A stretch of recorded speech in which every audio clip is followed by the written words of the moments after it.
that guard's attitude? Can I throw him from the castle wall? Can I turn into a giant snake and swallow that lady's pet until she'll talk to me?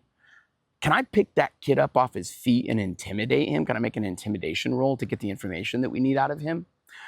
Those were some of the crazier ideas that a group of kids came up with this weekend on my Fantasy Feast game for my son's birthday party. This is a group 7, 12, 13, and 14-year-old boys who are used to playing Minecraft, where you can just bonk a villager on a head and get the coins that you need out of them or whatever, not a real world, a living world with natural consequences.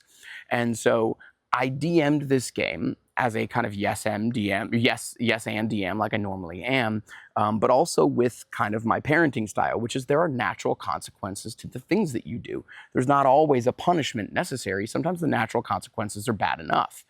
And so that scenario where the Dragonborn Paladin and the Goliath Barbarian, they have a hammer and they're looking for a nail, right? They said, these are the tools that are at our disposal. Can we pick this kid up who just witnessed something terrifying and intimidate him into telling us what we need to know?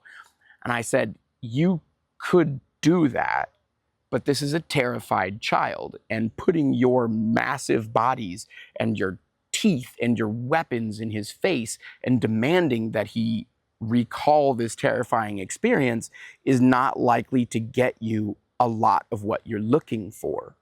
But you can do it, yes.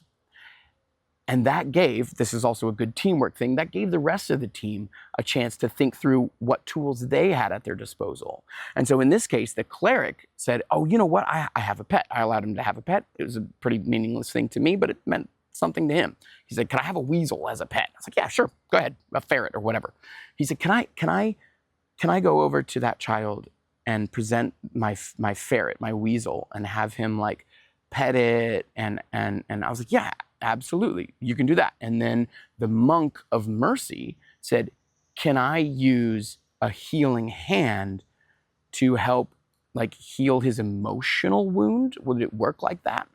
Yeah, that sounds like a great use of healing hand from a mercy monk. And so as a team, you know, they worked their way towards a better answer.